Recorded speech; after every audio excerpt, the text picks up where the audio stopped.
Listen, I had 107,000 people in New Jersey. You didn't report it. I have 10 times, 20 times, 30 times the crowd size. And no, they never say the crowd was big. That's why I'm always saying turn around the cameras. Well, it was 2016 all over again today. When Donald Trump said, quote, Kamala Harris is not smart enough to do a news conference, the networks could have simply put on the side of the screen, Kamala Harris is a graduate of Howard University and University of California Hastings College of Law. Of course, Donald Trump proved once again today that he is not smart enough to do a news conference by saying something that was provably false in every response he gave to every single question.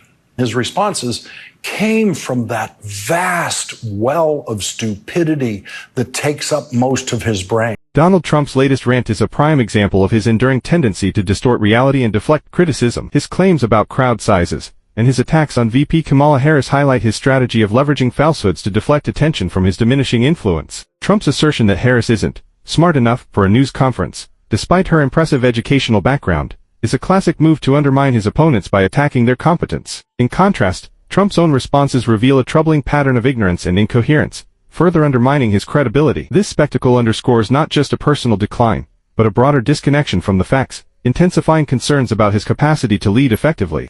The stupidest person who has ever won a nomination for president stood there in front of those reporters and said his opponent isn't smart enough to do what he was failing at right in front of those reporters. And to make a bad news coverage situation worse, none of the networks, none of them, carried Kamala Harris's speech live after the Trump appearance. In what was supposed to be a strategic power move, Trump's performance turned into a masterclass of desperation. His so-called emergency press conference was less about solid arguments and more about a spectacle of unhinged rambling. Watching him, it was clear that Trump is not only struggling, but sinking fast. He's supposed to be a seasoned politician, yet here he is, flailing wildly in front of the cameras, showing just how out of touch and frantic he's become. His attempts to halt Harris, rising star, only revealed how poorly he's handling the pressure. The result? He made the political wave against him even bigger and more dangerous. So, let's call it what it is. Trump's latest meltdown was a catastrophic misstep. Instead of regaining control, he's only highlighted his instability and desperation. If he keeps this up,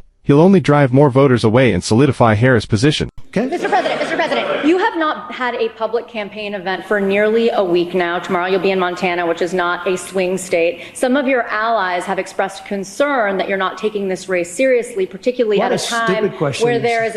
In a dramatic turn of events, Kamala Harris was simultaneously addressing the camera, creating one of the most striking split screens we've seen in recent times. As both rallies played out side by side, it was clear that this visual showdown sent the former man-child-in-chief into a complete frenzy. The stark contrast between Harris' composed presence and Trump's chaotic disarray couldn't have been more pronounced, turning his desperate scramble into a spectacle of epic proportions. So I think the abortion issue has been very much tempered down, and I've answered, I think, very well in the debate, and it seems to be much less of an issue, especially for those where they have the exceptions, as you know. And I think it's, when I look, for 52 years, they wanted to bring abortion back to the states. They wanted to get rid of Roe v. Wade, and that's Democrats, Republicans, and independents, and everybody. Balance.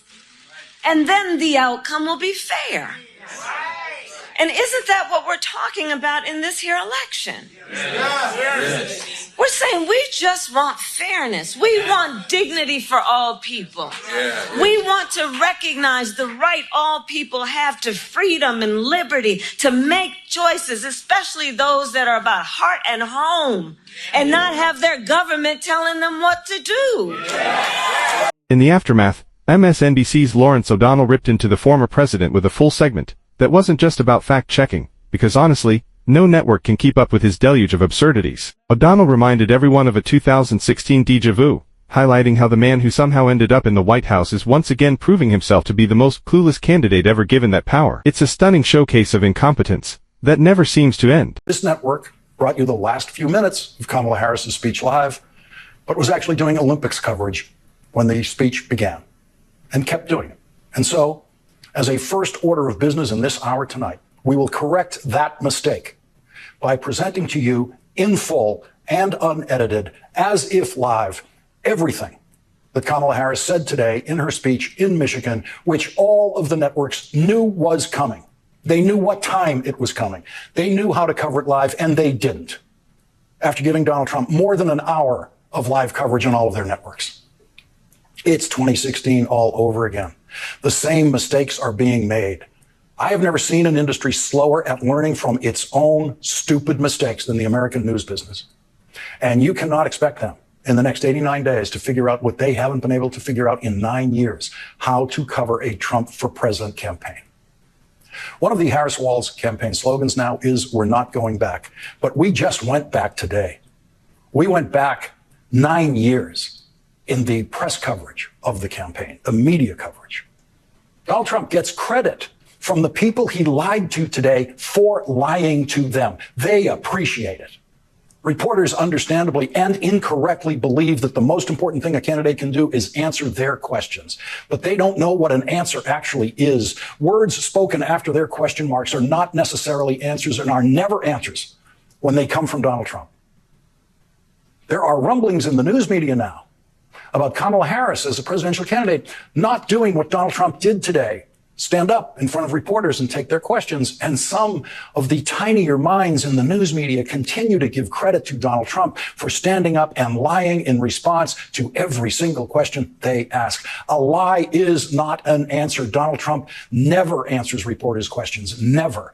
Anyone in the news media who tells you that Donald Trump has answered reporters' questions and Kamala Harris hasn't is lying to you. And they're too stupid to know that they're lying to you, because they don't know what an answer is. It's astonishing how the media continues to repeat the same mistakes as in 2016. They had the chance to broadcast Kamala Harris' speech, live but chose to stick with their Olympics coverage, missing a crucial moment. Now, they're trying to make up for it by airing Harris' full speech, but it feels too little, too late. The media's ongoing failure to learn from past errors only underscores their inability to handle Trump's chaotic influence effectively. By giving Trump endless airtime and credit for mere bluster, they neglect to hold him accountable for his obvious lies. And when they claim Trump engages with the press while Harris does not, it's clear they are either misinformed or deliberately misleading the public. This cycle of media blunders and Trump's manipulation highlights how ineffective and uncomfortable our news coverage has become. I'd say two really important things. Number one, his authenticity. This is one of the most authentic tickets I think we've ever seen in U.S. politics. It's part of the reason why the vice president has blown up so much on TikTok, and the same thing with Governor Walz. They're authentic. They're real people. And I think this generation especially is done with people who, to be quite frank, feel like they've been made it in a laboratory to become a politician. They just want humans. They want people just like them to run. And these two represent that. But the second thing that I think is really important, and I said this in my tweet, is that Governor Walz has shown what it means to show people that government can work for them. That when you vote for someone, you get something out of it. And I think that's really important to keep in mind. With a very slim majority, keep in mind, the Republicans have a slim majority in Congress. They've done zip. With a very slim majority, Governor Walz has gotten free universal school lunch for all kids, feeding all of our children, making sure they're not going hungry in schools. He's passed red flag laws. He's passed protections for labor unions. He's passed record money for transit and affordable housing. And he's shown people that when you vote, when we win, we actually get something for our communities. And I think that, honestly, Jen, is one of the most important things and one of the reasons I'm really excited for him as a pick. There were so many good people on the short list, but Governor Walz has shown his people what government can do. I'd highlight two crucial points here. First, the authenticity of the ticket is unparalleled. Vice President Harris and Governor Walz stand out as refreshingly genuine, resonating deeply with the TikTok generation and beyond. They represent real people, not manufactured politicians, which is why they're so relatable. Second, Governor Walz has demonstrated how effective and human-centered governance can be. His leadership shows that government can truly serve and connect with people, setting a powerful example for others. An issue that former President Donald Trump believes he is far better on than Vice President Harris, and he is using it to pitch voters in Georgia. Crazy Kamala, ultra-left, you know that. She was here a week ago, lots of empty seats. It was very boring. I don't need entertainers. I fill the stadium because I'm making America great again. She has to go get entertainers. They start leaving as soon as she opens her mouth. Trump was complaining that an estimated 10,000 people were at Harris's event that she had there a few days before. I should note they were hosting their rallies in the exact same arenas. As these are happening side by side, you can see both of the images here. Well, I mean, it obviously bothers him. I mean, let's keep in mind, I sat through his inauguration, and it was a pretty empty mall in the Capitol. Donald Trump is clearly feeling the heat from Vice President Harris' recent rallies. He's been out there bashing her for having a supposedly lackluster turnout, calling her events boring and claiming she needs entertainers to keep people interested. Trump's trying to spin this as a win for himself, bragging about his own packed rallies and contrasting them with Harris. But let's not forget, this all seems like a classic case of Trump projecting his own insecurities. Remember his inauguration? It was famously sparsely attended, and now he's fixated on Harris' crowd sizes to distract from that. It's almost as if he's using this as a way to bolster his own image by making Harris look bad. It's a strategic move, but it also highlights how much he's rattled by the current political landscape.